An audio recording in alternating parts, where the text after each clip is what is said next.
Baik, silakan duduk Bapak Ibu Saudara sekalian. Senang sekali pada pagi menjelang siang hari ini bersama dengan Bapak Ibu Saudara sekalian. Terima kasih Pastor Lukas yang telah memberi kesempatan kepada saya. Jadi kami ada di dalam kitab Injil, Matius, Markus, Lukas. Cuman Matius dan Yohanesnya ya mungkin ada juga di antara saudara. Puji Tuhan, haleluya. Dan hari ini saya boleh ada di tengah-tengah saudara karena kami bersama dengan istri, ya istri ada di tempat yang lain dan bersyukur selama 3 minggu kami boleh ada di US ini. Itu kemurahan Tuhan. Dan saya percaya kalau pagi hari ini kami bisa berbagi berkat buat kita sekalian lewat kebenaran firman Tuhan. Minimal saudara kita akan di-remind kembali, akan diingatkan kembali. Ya tema dari gereja ini di bulan ini adalah membangun mezbah Anda. Ya, saya akan menyampaikan poin yang kedua bagian ini. Tadi pagi saya nyampaikan poin yang pertama, tapi saudara perlu juga lihat juga nanti di YouTube di poin yang pertama. Nah, saya mau mengajak saudara untuk melihat firman Tuhan di dalam Injil Matius pasal yang ke-19 ayat yang keempat. Ya, di layar sudah tersedia semuanya. Jawab Yesus, tidakkah kamu baca bahwa Ia yang menciptakan manusia sejak semula menjadikan mereka laki-laki dan perempuan.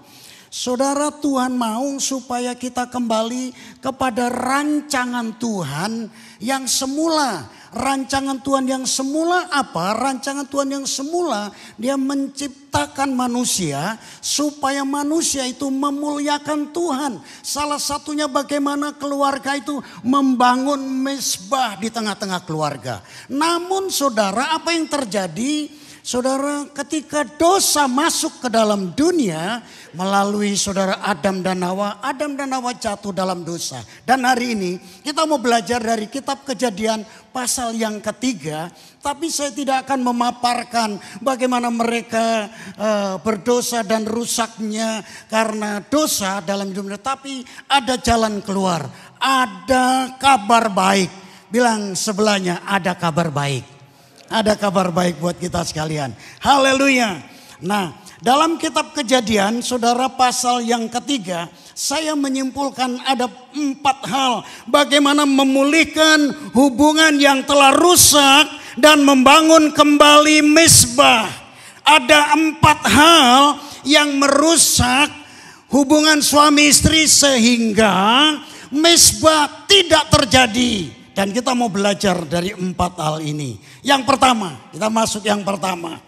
Ketika Hawa menerima mengambil buah pengetahuan yang baik dan yang jahat diberikan kepada Adam.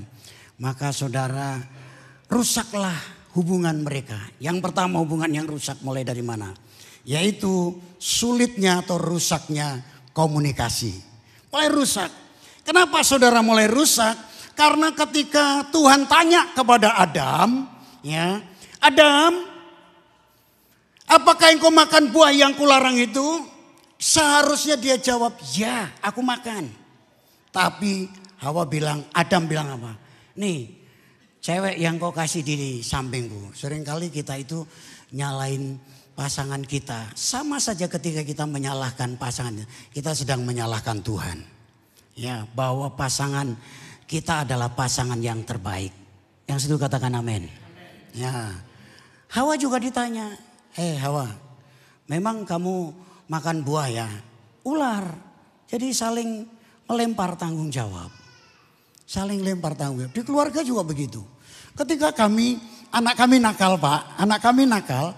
Terus kita itu saling menyalahkan. Saling menyalahkan begini. Ini anak nurun siapa? Gitu loh, ini anak nurun siapa? Gitu kan? Ya nurun kamu. Padahal saudara, waktu kami mau menikah itu 1 minggu sebelum menikah kita itu udah sepakat. Sepakatnya begini. Nanti kalau kita menikah panggilnya apa ya? Gitu loh. Panggilnya apa ya? Gitu. Terus dia bilang gini. Nanti panggilnya mom and dad. Keren banget mom and dad. Saya bilang terlalu tinggi. Janganlah. Kalau gitu ya udah papi mami. Wah terlalu tinggi saya bilang. Akhirnya panggilnya papa mama sampai hari ini. Nah saudara, kenapa saya bilang papa mama? Lah aku waktu di sono gak pernah kenal mom and dad. Gak pernah kenal apa yang namanya papi mami. Ya, papa mama aja udah keren menurut saya lah saudara. Ya udahlah, apa yang terjadi saudara? Kami baru bagi undangan untuk mau menikah 1 minggu sebelumnya saudara. Itu belum juga menikah. Udah dia langsung manggil saya, pap, iya mam. Bayangin aja loh saudara. Keren banget. Tapi waktu menikah, hubungan komunikasi rusak. Waktu mau berangkat gereja aja. Tadi saya cerita tadi pagi, 7 tahun pertama pernikahan itu kami ribut terus, gak ada damai. Gak pernah ada damai. Mau berangkat gereja juga begitu kadang-kadang. Wanita itu kalau dandan kan lama ya. Betul ya? Ya betul. Lama sekali dandannya saudara. Nah karena lagi kondisi gak enak. Kami sempat 6 bulan itu gak saling bicara secara baik-baik. Kalau dia masak, ya habis selesai masak taruh di meja makan. Dia bilang, tuh masakan, taruh situ. Ya, kita mau berangkat gereja. Tunggu dong, situ udah selesai. Ya situ lama, sini. Nah, sini situ. Papa mama hilang, sudah. Ya, papa mama sudah hilang. Yang ada cuman sini situ. Ah, coba lihat pasangannya. Sini situ enggak? Yang lebih keren lagi, panggilnya hei gitu. Emangnya siapa hei? Rusak komunikasinya saudara. Kami 6 bulan itu begitu. 6 bulan, bayangin aja. Ke gereja. Saya tadi bilang, saya itu orang mungkin pendeta yang paling munafik dulu saudara. Sebelum mengalami kelahiran dalam rumah tangga kami. Ya. Paling munafik, kenapa? Kami kalau jalan bareng seolah-olah kami itu harmonis. Ya. Seolah-olah baik-baik. Padahal kalau sudah sampai di rumah, ngapain? Oh, mau gitu saudara. Satu hok. Satu meong gitu saudara. Jadi antara kucing dengan anjing yang terjadi. Jadi yang pertama saudara, Adam dan Hawa rusak hubungannya. Demikian juga banyak rumah tangga yang ketika saudara tidak mengerti dan belum dipulihkan, hubungannya rusak. Padahal awal menikah kita udah sepakat panggil papa mama. Tapi itu hilang semuanya. Yang panggil mom dad tetap mom dad, amin. Oh gak ada yang amin. Halo, selamat pagi menjelang siang. Itu kami saudara kan baik-baik semua ya. Luar biasa, kasih jempol dong sama pasangannya. Luar biasa. Nah saudara, hubungannya rusak. Bagaimana kami mulai membangun kembali supaya hubungan kami tidak rusak saudara. Nah boleh ditayangin saudara. Ya, oh ya di sebelah sini saudara ya. Jadi saudara masing-masing kita itu manusia itu adalah roh yang terdiri dari jiwa dibungkus oleh tubuh. Saudara itu adalah manusia roh diciptakan Tuhan itu ketika Adam diciptakan dihembuskan nafas hidup ke dalamnya. Saudara dan saya adalah makhluk roh yang terdiri dari jiwa dibungkus oleh tubuh. Itulah sebabnya harus dibangun kembali. Jalan keluarnya membangun persekutuan kembali. Dimulai dari mana saudara? Kami mulai komitmen setelah 19 Februari tahun 1999. Kami buat komitmen kalau ada apa-apa kita harus mulai membangun yang namanya doa bareng. Bilang doa bareng. Doa bareng. Tapi saudara bukan berarti sejak tahun 99 itu langsung mulus perjalanan. Enggak. Namanya karakter itu butuh proses saudara. Proses untuk perubahan demi perubahan. Kita nggak bisa merubah pasangan kita. Yang harus kita rubah adalah diri sendiri. Dan kita minta sama Tuhan supaya terjadi perubahan di tengah-tengah keluarga. Satu hari masih ribut saudara. Bukan berarti nggak ribut.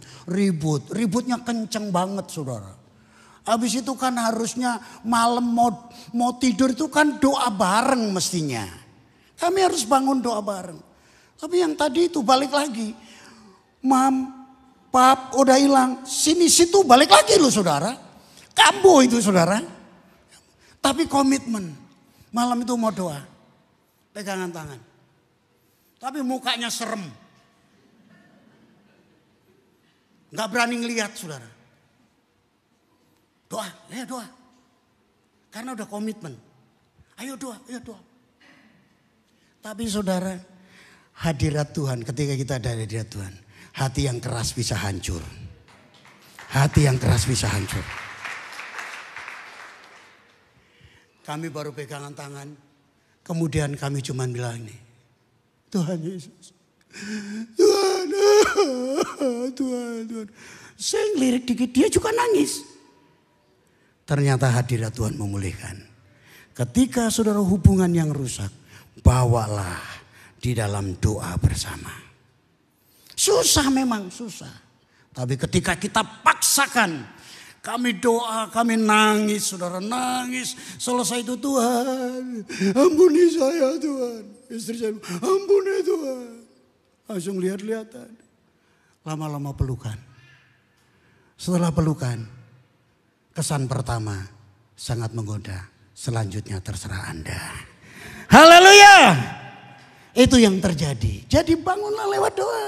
Komitmen. Yang berikutnya adalah jiwa kita juga harus dibangun. Dengan cara apa saudara? Jiwa kita bangun dengan komunikasi. Belajar dari hati ke hati. Istri saya dari latar belakang yang dulu pernah kepahitan dengan mamanya. Kalau mamanya itu saudara, kalau ada apa saja, kalau marah ada tempat adukan nasi itu bisa dipukul palanya, kalau enggak dilempar, dikejar. Jadi dari keluarga yang keras. Sedangkan saya, papa saya enggak pernah ngomong kasar. Itu yang terjadi. Tapi saudara enggak pernah ngomong kasar, sekali ngomong itu menyakitkan. Ya sama saja lah. Ya intinya sama saja. Enggak ada bedanya saudara. Nah gitu. Nah sampai satu saat saudara kami ribut. Ribut 6 bulan tadi nggak saling ngomong. Istri saya kalau saya diemin itu dia nggak betah. Tapi kalau saya suka diemin. Kalau ada masalah saya diem. Saya suka pergi tidur padahal nggak tidur. Pergi kemana itu saudara. Satu saat dia bilang, Pak, kapan masalah ini nggak mau diselesaikan? Mau sampai kapan? Jawaban saya kayak lagu aja. Kapan-kapan. Dia marah saudara. Dan saya juga marah. Kalau saya marah nggak bisa duduk begitu. Kalau dia maunya duduk diselesaikan baik-baik. Kalau saya nggak bisa, saya mundar mandir. Pak mau kapan diselesaikan? Kita udah mau berapa bulan mau begini terus. Terus dia berdiri dan kemudian dia dengan badannya disodorkan ke saya begini. Gini saja. Tampar muka saya. Loh, aku komitmen menikah gak bakalan tampar istri. Karena lihat papa saya gak pernah tampar istri. Jadi saya komitmen. Ini kok suruh tampar, ditawarin. Belum selesai juga saudara. Dia udah ngomong gini, lebih baik kau tampar mukaku daripada kata-katamu menyakitkan saya. Ternyata kata-kata lebih menyakitkan. Tapi saya bersyukur saya mengalami pemulihan itu. Dan kami rekonsiliasi. Dan kami mulai bangun. Saudara dulu saya tadi sharing sama Pastor Konrad Subit saudara. Ketemu saya di Sentul. Memang itulah suka hang out dengan istri saya juga kadang-kadang. Jadi saya Jumat pergi nginep di Sentul. Besok pagi saya jalan pagi berduaan heart to heart. Dari hati ke hati. Anak-anak ditinggal karena anak-anak biasa main dengan kami satu saat. Jadi kami tinggal. Kami pergi gak pernah membicarakan pelayanan. Gak dibicarakan itu. Jadi ngomongnya itu you and me. Gitu saudara. Jadi ngomong hatimu hatiku. Ngobrol saudara di Bogor itu ada namanya Kebun Raya. Dan kami malam nginep di tempat yang sederhana, paginya jalan pagi berduaan. Gandengan tangan sepanjang jalan kenangan, gitu ceritanya ya kan. Nah itu ada dari Jawa ada yang sweet. Dipikir kami pacaran, memang kami masih pacaran. Sampai hari ini kami pacaran. Haleluya. Jadi kami dari hati ke hati dibangun. Dan kadang-kadang cerita, Pak kenapa sih kadang masalah ini Papa suka tensinya naik. Cerita, oh begini masalahnya. Kami saling menyembuhkan. Jadi saudara komunikasi ya saudara jiwa itu sangat penting. Perlu kita bangun. Dan saudara masalah tubuh itu akan mengikuti. Seringkali kita membangun komunikasi dari tubuh dulu ke jiwa dan roh. Mulailah dari roh. Supaya apa saudara? Supaya pulih hubungan komunikasi. Haleluya. Yang kedua saudara. Yang kedua hubungan yang rusak. Rumah tangga yang rusak. Yang kedua saudara adalah serangan iblis. Poin yang kedua. Nah di sini saudara ketika Hawa ditanya sama ular. Ya kan? Bukankah buah pohon yang ada di taman itu boleh kamu makan buahnya? Bukan semuanya. Hawa bilang, oh enggak, ada satu yang enggak boleh dimakan. Oh enggak, itu juga boleh dimakan. Kata ular, saudara, ini percakapan ular dengan Hawa. Terus ada satu statement yang saya mau tekankan di sini. Saudara, ular bilang gini, tahu enggak Hawa, kalau kamu makan, kamu akan seperti Allah. Kaget Hawa, seperti Allah. Saudara tahu enggak? Ular ini juga menggoda bukan hanya Hawa tetapi menggoda Tuhan Yesus dengan statement yang mirip saudara. Kalau kepada Hawa dia berkata, kalau kamu makan ini kamu akan seperti Allah. Bukankah saudara dalam Kejadian pasal 1 ayat 16 ayat 26 27 saudara dikatakan bahwa manusia itu diciptakan serupa dan segambar.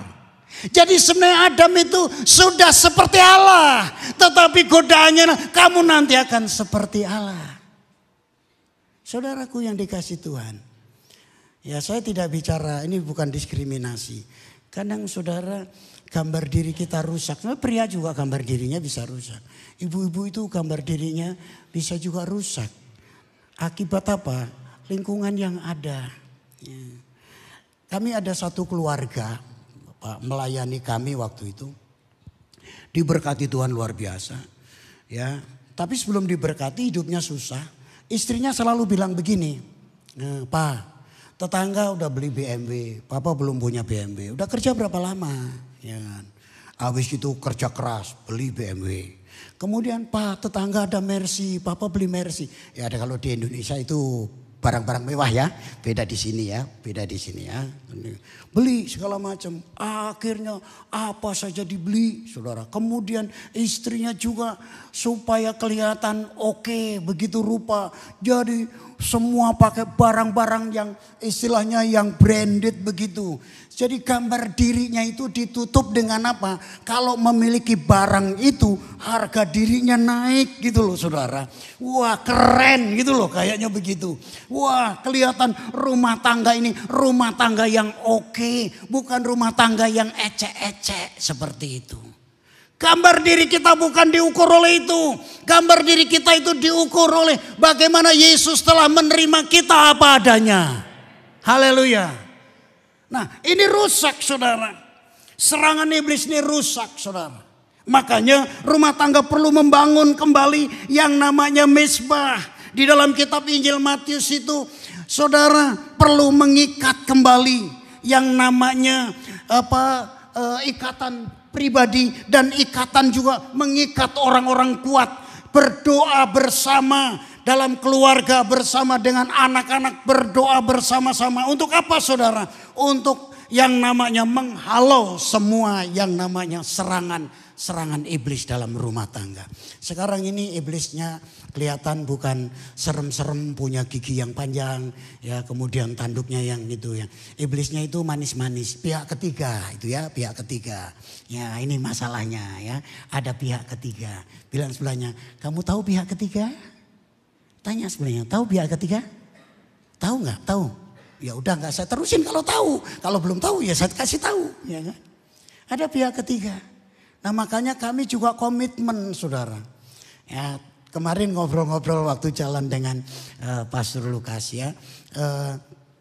Saya itu kata istri saya cemburunya tinggi. Anak saya bilang begini, Papa kalau nggak ada mama kayaknya mati dah, katanya begitu. Kenapa? Kalau dia pergi sebentar, saya udah teleponin dia. Sama, kalau saya pergi dia udah teleponin terus gitu. Karena apa? Nggak mau ada pihak ketiga. Ya, bilang jangan ada pihak yang ketiga. Cukup bilang you and me saja. Amin saudara. Ya. Jadi ada kepanitiaan kemarin tadi ibu bilang kan bahwa istri itu ada di kepanitiaan Korda, wanita Korda, terus kemudian kongres kemarin wanita seluruh Indonesia bahkan dari luar negeri datang, istri itu ngurusin semuanya. Biasanya selesai itu panitia itu pembubarannya itu nginep gitu ya. Yang dulu juga begitu, nginep di satu tempat karena di situ ada pria wanita. Saya itu malam nggak bisa tidur saudara, karena ada prianya gitu loh. Mungkin cemburunya terlalu tinggi saya. Terlalu cemburu. Jadi waktu itu pergi ke Bandung, ke selatan lagi namanya ke Garut saudara. Itu hari ini berangkat, malam itu gak bisa tidur, pagi-pagi. Itu saudara, saya bawa mobil sendiri saudara karena lewat tol kan enak. Saya pergi, saya meluncur ke sana jam 6 pagi. Saya sudah di depan hotel itu, saya telepon. Ma lagi ngapain? Lagi sarapan katanya. Papa ada di mana? Aku di depan hotel. Hah? Ngapain katanya? Ya. Ya mungkin itu cara saya ya, cara saya begitu ya. Saya nggak mau, karena apa? Kalau biasanya, nah ini biasanya reuni-reunian. Istri saya juga nggak mau reuni-reuni, saya juga nggak mau. Saya bilang, saya reunian harus dengan pasangan saya. Tapi kalau reunian nggak boleh, kita yang kayak dulu aja lajang gitu. Walaupun sudah sudah umur, sudah ini, saya nggak mau begitu. Karena tempat reunian kami itu saudara, itu ketika ketemu itu pokoknya kita happy, nari-nari laki perempuan. Kan nggak bisa saya, ya nggak bisa seperti itu. Jadi saudara jangan sampai ada pihak ketiga. Bilang sebelahnya hati-hati dengan pihak ketiga. Ya, yang ketiga, kekacauan peranan. Ya, kekacauan peranan. Ada sebuah kekacauan peranan, saudara. Ya, dikatakan di dalam firman Tuhan Kejadian 3:16, firman-Nya kepada perempuan itu, susah payahmu waktu mengandung akan kubuat sangat banyak. Dengan kesakitan engkau akan melahirkan anakmu, namun engkau akan birahi kepada suamimu dan ia akan berkuasa atasmu. Saya membaca ini saudara, apa kata birahi itu? Seorang wanita yang merindukan seks terhadap pria. Ternyata ada banyak penafsir memang saudara, dalam penafsiran itu ada berbagai pandangan. Tapi ternyata kesimpulannya bahwa yang dimaksudkan itu bahwa istri itu akan mengungguli suaminya. Istri itu akan mengungguli suaminya. Saudara, dalam rumah tangga terjadi kekacauan ini. Ya seharusnya pria adalah kepala keluarga. Yang setuju katakan amin. Tadi pagi saya bilang, saya punya tipe, memang tipenya stabil gitu saudara ya. Orang yang stabil. Istri saya dominan itu yang seringkali juga membuat dalam perjalanan pernikahan itu jadi gangguan. Istri saya pernah marah saudara, dia bilang seharusnya yang memerintah, yang dominan itu kamu. Itu waktu kamu itu saudara ya. Nah, saya terlalu nyaman kalau saudara saya jadi follower gitu loh, jadi pengikut. Untuk jadi leader itu dulu susah sekali. Nah, tadi pagi saya bilang pelayanan saya jadi gembala saya saudara. Sejak tahun 98 dan pas lagi kerusuhan, jadi lagi susah-susahnya tapi mujizat Allah terjadi. Dan tahun 99 kami mengalami pemulihan. Tapi dalam proses itu banyak jemaat yang bilang gini, banyak orang lain yang bilang ini pendetanya siapa? Gembalanya Markus Sudarji. Tapi kayaknya yang ngatur semua istrinya ya gitu loh. Jadi semua istri yang ngatur. Semuanya dia atur gitu. Nah saya juga marah. Saya kepala keluarga. Iya tapi kamu lelet katanya. Kamu kayak kura-kura. Nah, istri saya kayak kijang larinya gitu. Nah itu jadi masalah saudara. Jadi masalah. Tapi setelah mengalami pemulihan demi pemulihan saudara. Kami mengalami pemulihan demi pemulihan. Saudara dia bilang gini. Udah papa yang harus maju. Termasuk ke anak-anak loh saudara. Anak itu bilang gini, Pak aku mau nginep di rumah temen. Itu aku susah sekali loh ambil keputusan. Sulit sekali. Dulu saya bilang apa? Bilang sama mama, boleh apa enggak? Terus saya bilang, Pak, jangan begitu. Anak-anak itu nanti figurnya ke saya. Terus saya mau ngomong apa? Kalau enggak, iya, susah saya ngomong begitu. Tapi sudah setelah mengalami pemulihan. Sekarang begini, kalau ada apa-apa, anak-anak nanya, papa yang ambil keputusan. Oke, siap. Satu saat saya mau ambil keputusan. Sulit juga saudara, sulit juga. Ya, sulit. Nah, karena kami saling komunikasi tadi, bagian komunikasi. Sekarang begininya, kalau anak-anak nanya, kasih jeda waktu.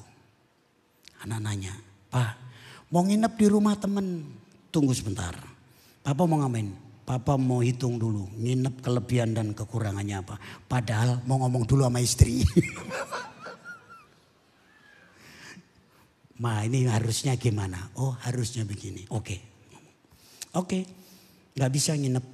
Ya, karena kamu masih SMP. Kalau di sana saya begitu aturannya. Tapi keluarga si A itu boleh. Saya bilang kamu keluarga si A apa keluarga Markus? Kalau keluarga Markus itulah aturannya. Nah saya mulai berani ambil sebuah keputusan. Dulu semuanya. Istri saya yang ngatur. Kenapa? Kami punya gereja itu depannya itu rame saudara. Kadang satpam datang, polisi datang, apa datang. Itu ada aja. Saya kalau lihat begitu udah keder. Saya suruh istri yang ngadepin. Untung genteng bocor bukan istri yang betulin. Itu aja saudara. Dia ngadepin sampai kadang-kadang marah dia kan begitu. Ya kan? Kalau saya maju terus. Papa apa fungsinya? Nanti saya punya badan rekentel bagaimana? Jadi saudara, saya belajar. Saya tidak mau saudara komunikasi kekacauan dalam peranan ini. Pola kejatuhan manusia membuat yang namanya peranan jadi kacau. Dan bahkan sampai kepada yang tadi pagi saya singgung tentang Elia membangun mezbah. Kembali, kenapa? Karena sebenarnya salah satunya adalah kekacauan peranan. Isabel yang mengatur, rajanya adalah Ahab, tetapi semua yang mengatur adalah Isabel.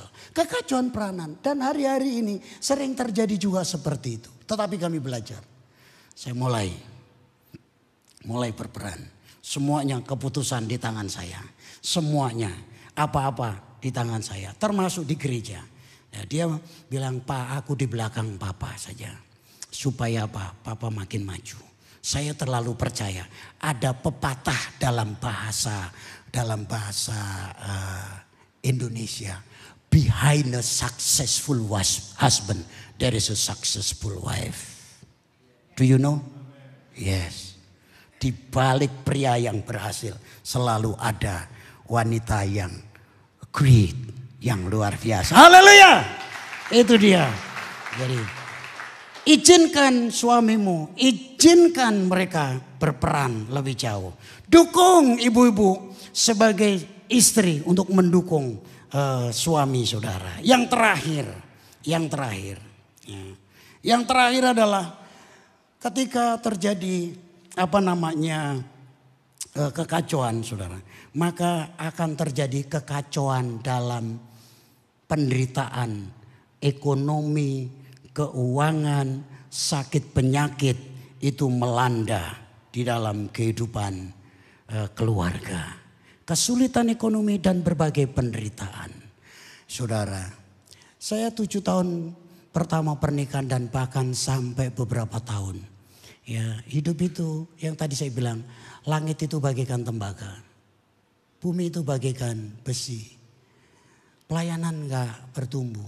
Kalau saya bidang pelayanan, saya aplikasikan dalam bidang pelayanan saya. Mungkin saudara berbisnis, saudara mau bekerja, saudara merantau, mau saudara supaya ekonomi saudara survive. Tapi kenapa tidak boleh-boleh?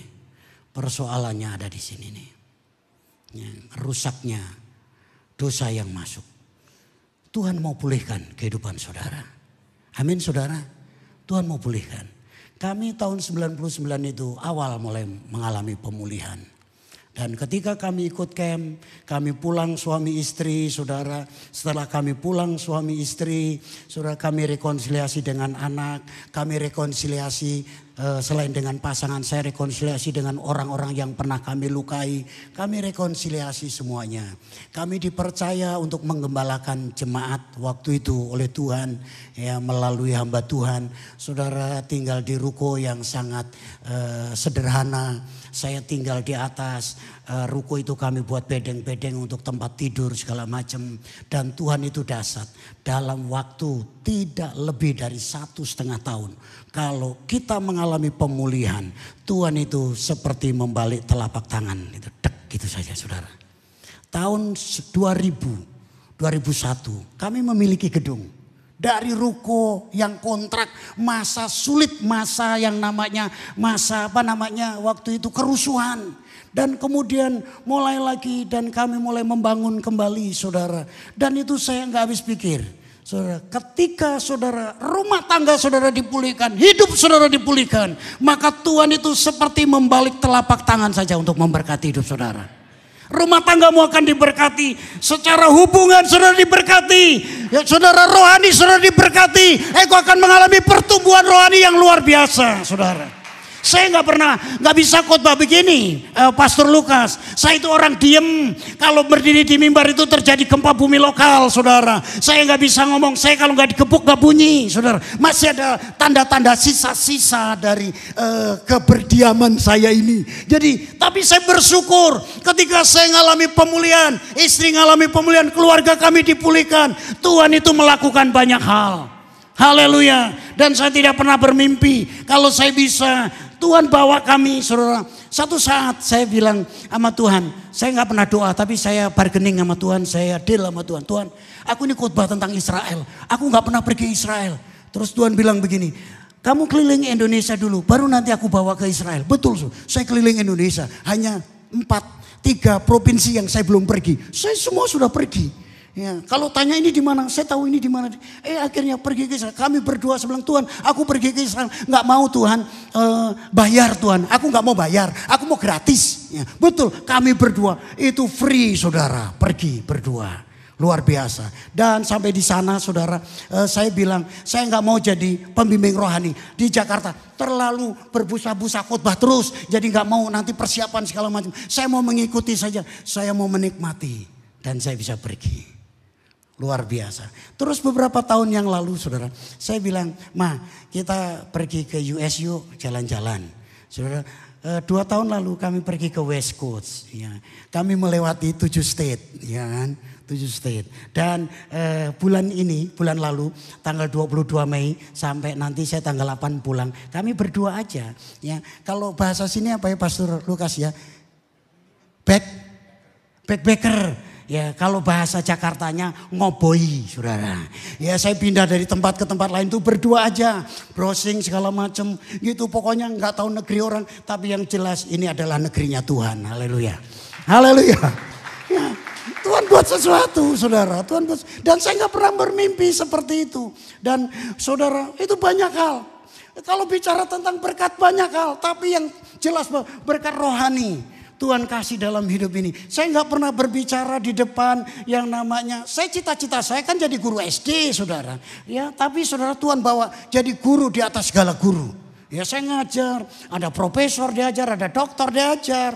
Ya, bukan kesombongan, ini cerita saja, saudara. Tapi Tuhan bawa, ketika kita dipulihkan, Tuhan akan bawa kita untuk naik lebih tinggi, lebih tinggi, lebih tinggi, dan lebih tinggi. Satu hal yang terakhir yang saya mau katakan pada saudara. Ketika engkau mengalami kesulitan itu, bawalah hidup saudara kepada karya salib. Kepada salib Kristus. Hanya di dalam salib Kristuslah kita mengalami pemulihan. Hanya di dalam salib Kristuslah kita akan mengalami yang namanya saudara kemenangan demi kemenangan. Ada apa di dalam salib Kristus? Yesus ketika mati di atas kayu salib, saudara, sebelum dia mati, dia berkata, "It is finished," sudah selesai. Termasuk persoalan dalam rumah tanggamu, termasuk persoalan ekonomi keuanganmu, sudah diselesaikan di atas kayu salib.